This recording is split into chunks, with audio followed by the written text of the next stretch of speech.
How we doing, folks? Your host Moose here on the Pitt Panthers Football Network. We welcome you to our Season 5 Week 2 Around the NCAA recap show. Of course, your Pitt Panthers coming off a 20-10, much closer than anticipated, but still a victory over the UConn Huskies. Pitt got off to a good start. The opening touchdown, Jay Keys linking up with Kenny Pickett. That's the combination we expect to see so much this year, but UConn fought back. Very impressive to see how their rushing attack fared today. 225 yards on the ground, only 126 yards through the air. Pitt was pretty much an inverse of that, 210 yards passing.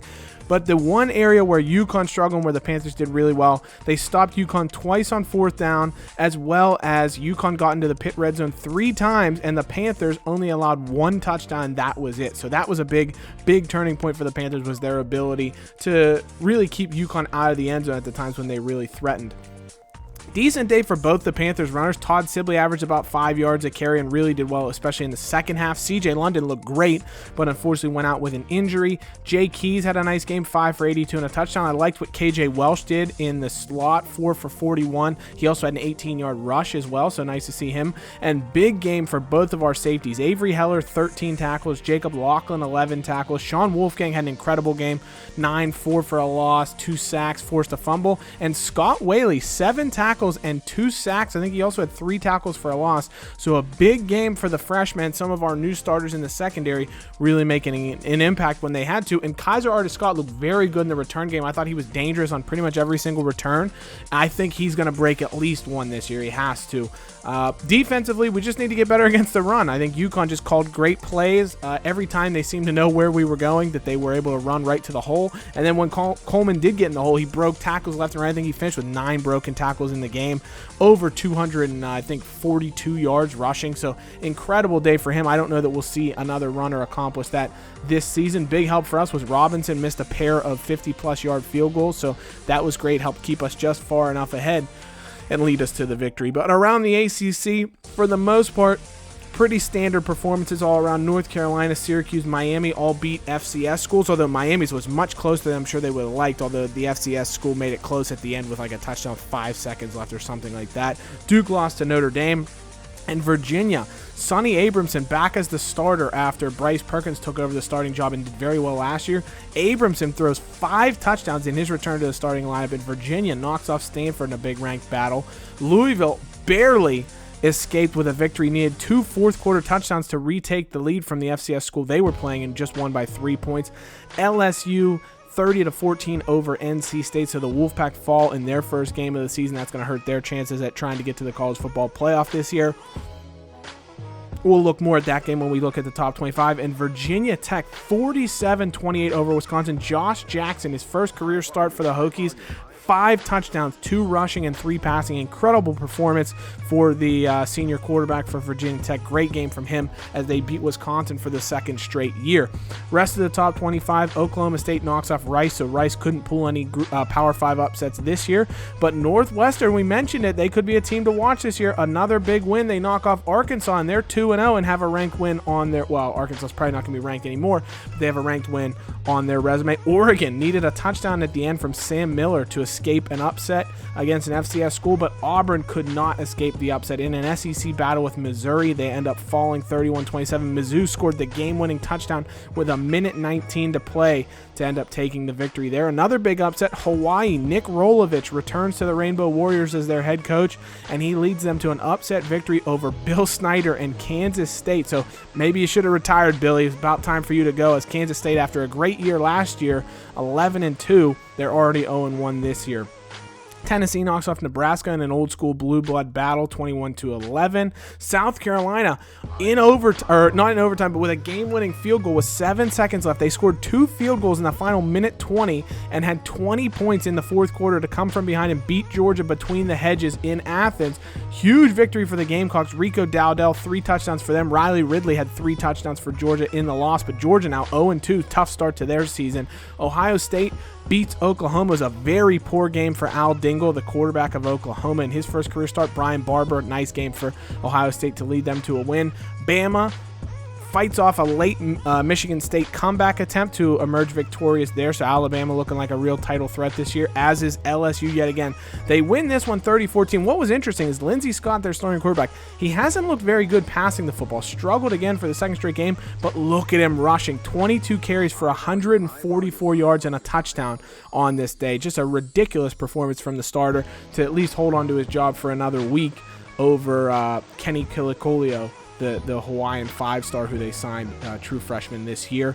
Lil Jordan Humphrey, 2 touchdowns for Texas in the fourth quarter as they beat USC and knocked the Trojans back after a really impressive performance in week 1. Kyle Banks from Middle Tennessee State, almost 450 yards, 6 touchdowns, and a win over EMU. And then Keelan Roberts of Toledo, 3 picks for the Rockets in a victory over Nevada. So big games to win NCAA Players of the Week. But we get our own ACC Player of the Week, Sean Wolfgang, 2 sacks, forced a fumble, 4 tackles for a loss in the win over UConn. So great performance from him. And like we mentioned, Josh Jackson, over 400 yards and 5 total touchdowns as Virginia Tech looking dangerous again this year. They smoke a good Wisconsin team 47-28, and that does change up the Heisman race a little bit. Quadrez Wadley moves up to 3rd in the Heisman race after a good performance. Stephen Davis Jr. did have 2 touchdowns and 118 yards in Auburn's loss. Nick Jones, as Michigan now 0-2, hot seat Harbaugh for Jimmy over there.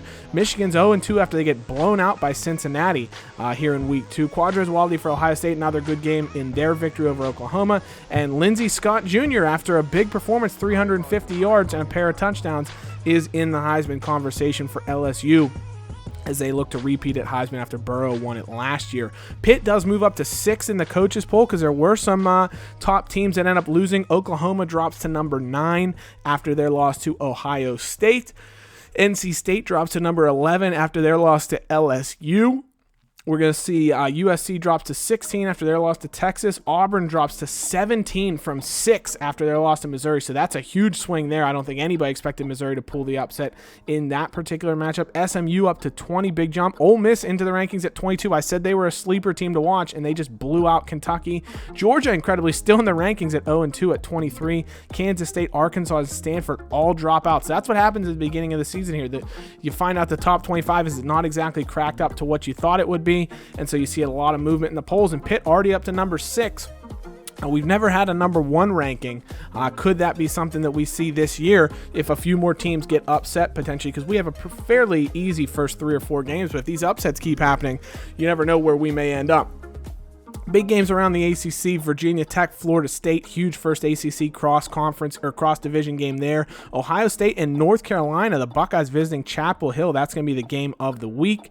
Ole Miss hosting Georgia Tech should be a nice game. Miami versus Miami battle. Miami, Ohio versus Miami, Florida, that is. And then Notre Dame taking on NC State. NC State looking to get back to winning ways against a Notre Dame team that's been underachieving in the last couple of years, but they're always very, very talented and recruit very well. Big games around the country. There's not a ton of fantastic games. You saw the Ohio State North Carolina game was the game of the week, which they're both good teams, but not like a huge ranked battle.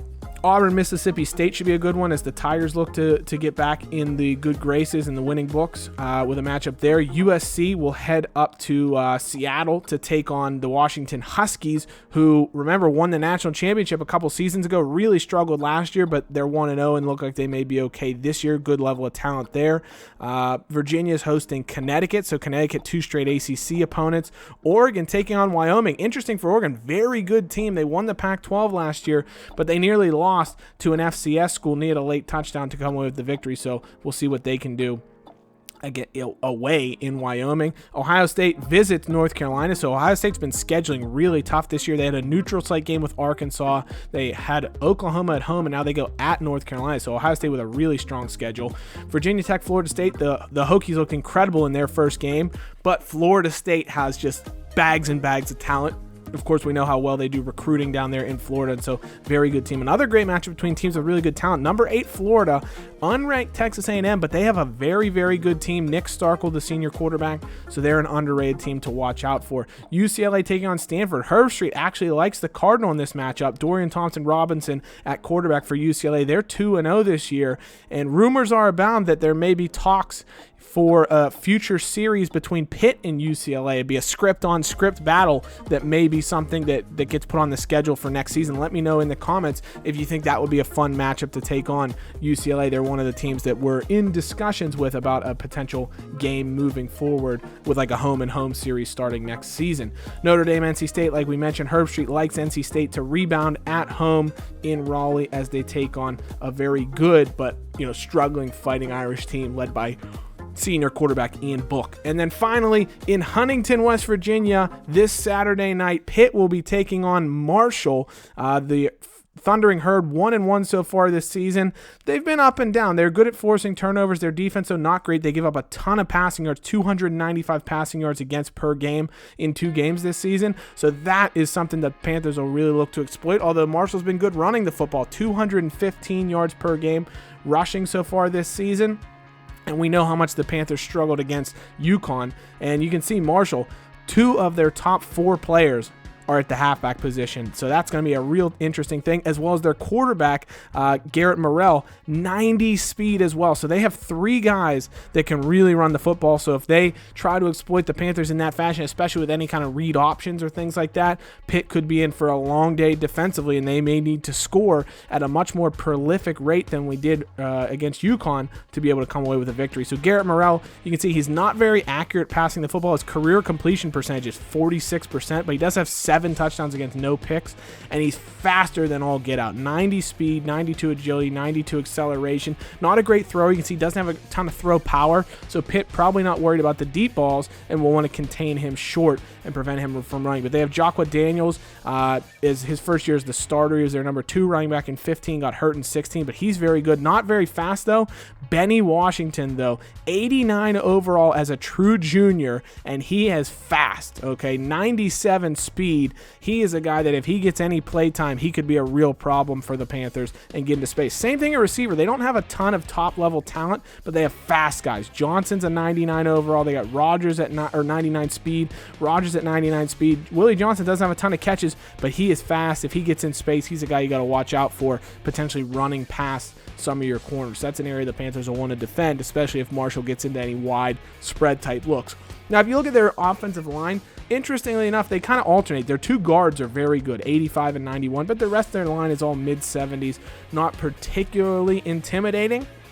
So I think we should expect big games out of our defensive ends, Ronnie Baker, Sean Wolfgang, Malachi Bordeaux, having opportunities to get into the backfield. At left end for Marshall, David Paris, a guy to take a look at. He's from PA, local kid. Pitt actually showed some good interest in him, but we just didn't have an available scholarship to offer him, and so he decided to sign on at Marshall instead. So we wish all the best to him, except for this weekend, of course. We want to come away with a victory. But Marshall's defense, same thing. They don't have any overwhelming stars. Eric Nelson's good. They have Maurice White at outside linebacker who's solid. They have 2 very good middle linebackers, but Jonathan Thomas will miss out. We'll talk about this. The redshirt junior is out for the season with an Achilles injury, but they do have a great ready-made backup in Brandon Keenan Ray to step right in. So they won't miss out as far as middle linebackers concerned, but the rest of their team's not spectacular. Sir Patrick Scott is a good corner. He's not fast, but Justin Morrow, 99 speed. He's not the best corner in terms of his actual ability, but he's so fast, nobody's going to run past him. So it'll be interesting to see